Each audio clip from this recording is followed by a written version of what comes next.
science en 5 minutes.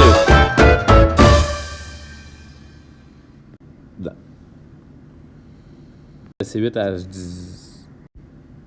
Bonjour chers élèves, alors voici le corrigé du deuxième examen de reprise. Alors, question 1, quelle est la masse de 3,43 mol de molécules d'eau?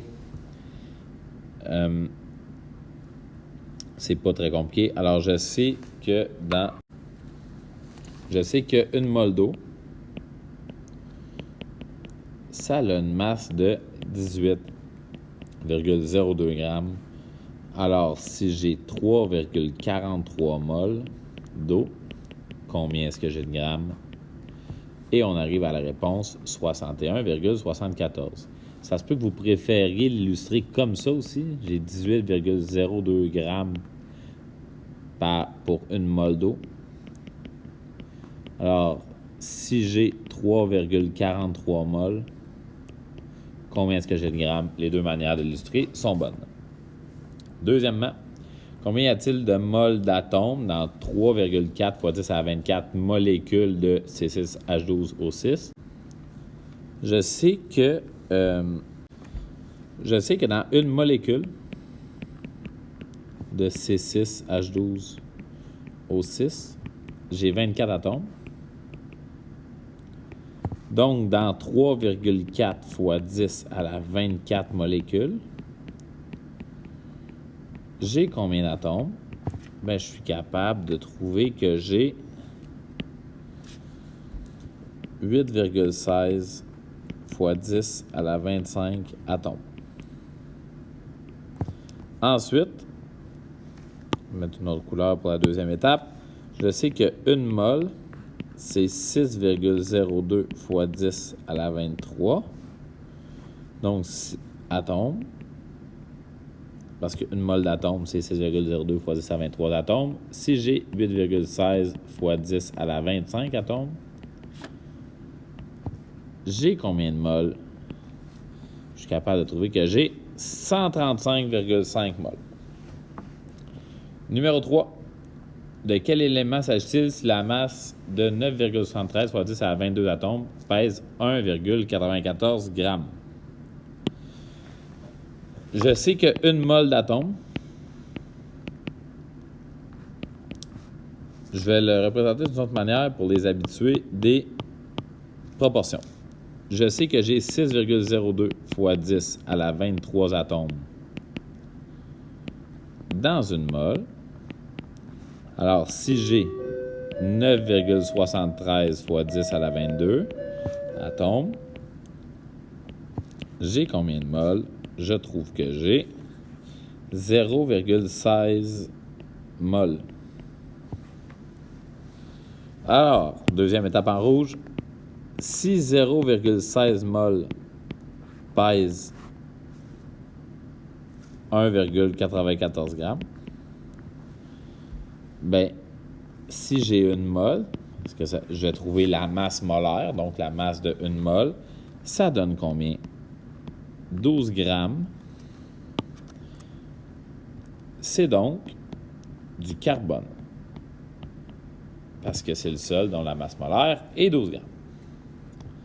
Numéro 4. Sur un contenant de jus de pomme, on peut lire ne contient pas moins de 350 ppm d'acide ascorbique.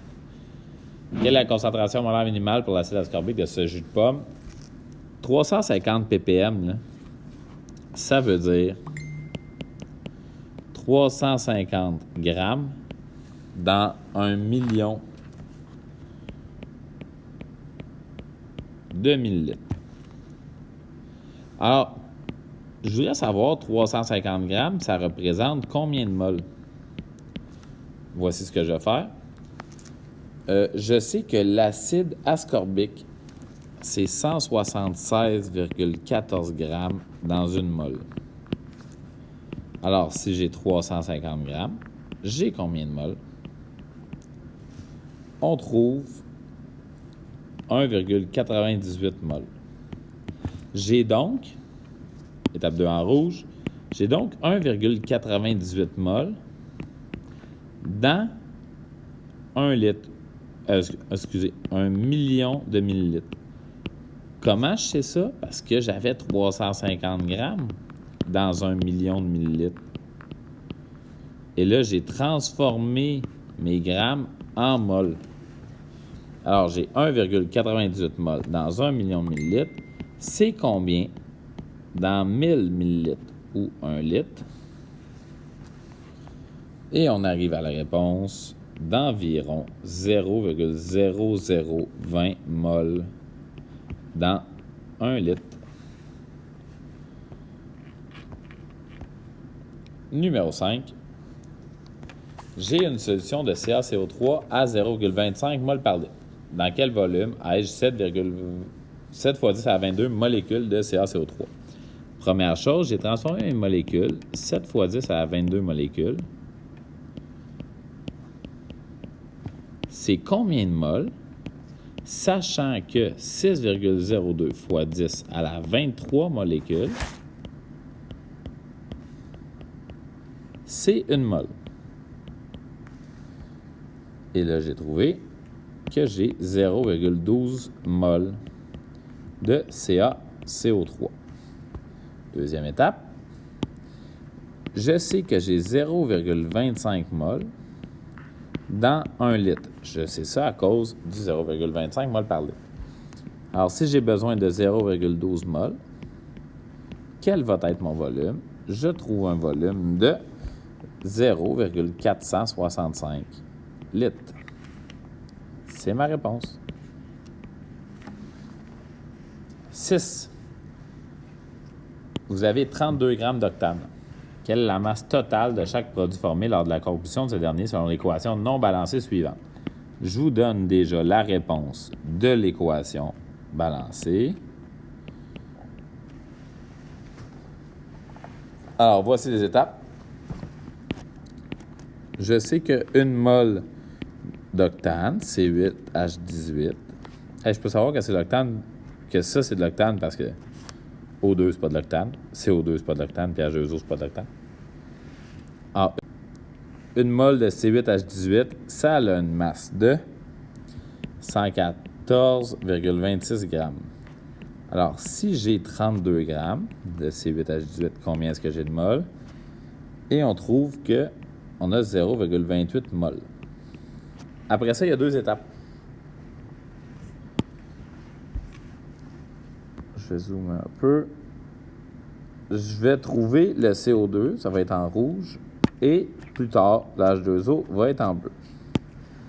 Alors, je sais que j'ai 16 mol de CO2 à chaque fois que j'ai 2 mol de C8H18.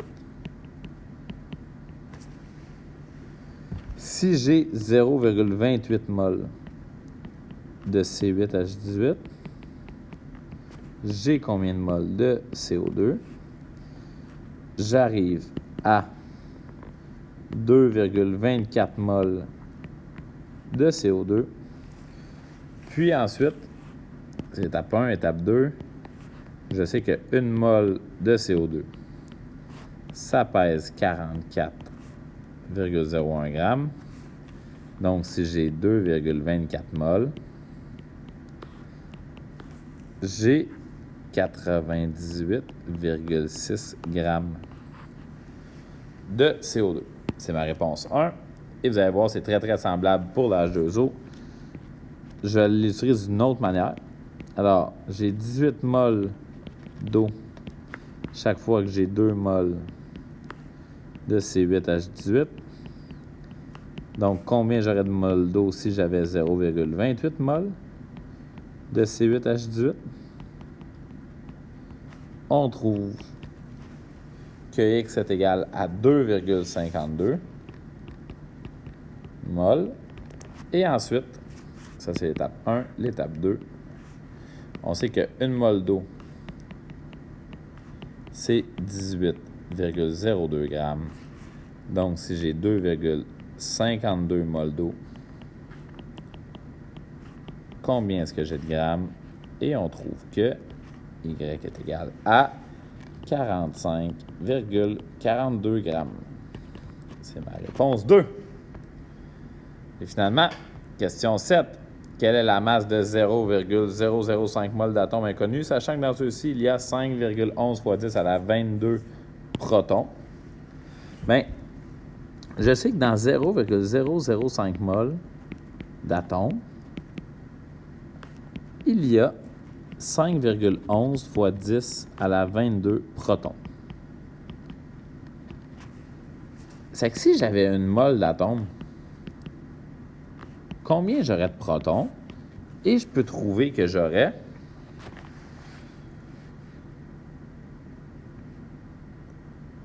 « 1,02 fois 10 à la 25 protons. » Étape 1. Étape 2 maintenant.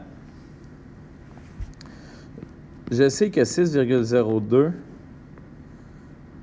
dans 6,02 fois 10 à la 23 atomes, donc dans une mole d'atomes, j'ai 1,02 fois 10 à la 25 protons. C'est que si j'avais un seul atome, combien j'aurais de protons? Bien, je trouve que j'aurais, dans un seul atome, j'ai 17 protons. C'est donc mon atome du chlore. Bien là, après ça, je peux trouver la masse de 0,0005 mol. Donc 0,005 mol. Je vais le faire de l'autre bord. Donc, j'ai 35,45 grammes dans une mole de chlore. Donc, combien j'aurais de grammes dans 0,005 mol de chlore? Et là, on peut trouver qu'on aurait 0,18 grammes.